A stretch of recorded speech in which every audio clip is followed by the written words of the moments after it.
Hello! Good afternoon sa ating mga nanay, friends, and special friends sa Milflores community.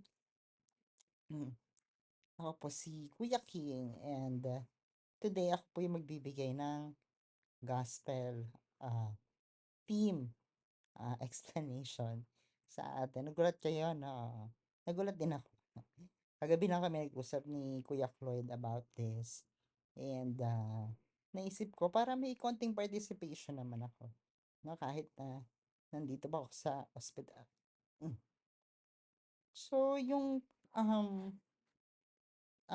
theme natin for today's celebration ay galing sa Matthew chapter 18, verse 20. No? So, sabi doon, for where two or three gather in my name, there I am with them. No? Sa Tagalog, kung saan man may dalawa, tatlo o higit pa na nagtitipon sa ngalan ko, kasama nila ako. No? Napakaganda kasi it tells us na kung nasaan tayo, kayo ngayon, magkakasama kayo. And you're there for a very specific reason. No? Kasama natin ang Panginoon, ano man ang ginagawa natin. Nasaan man tayo ngayon, basta tayo magkakasama. Napakadali intindihin, no?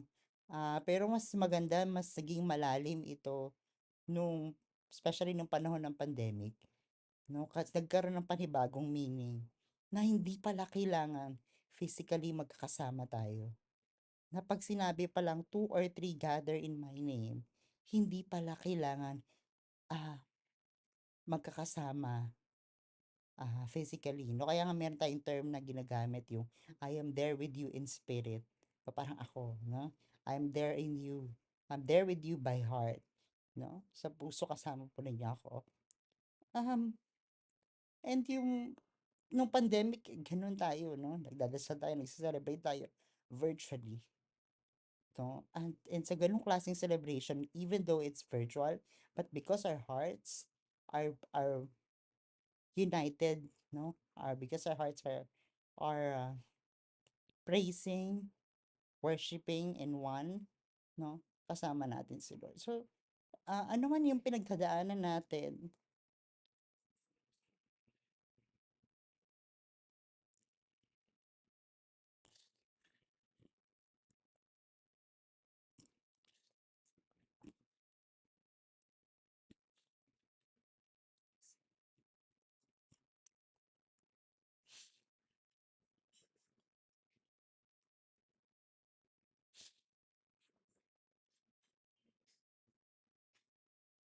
sabi dito sa team, huwag tayong matakot.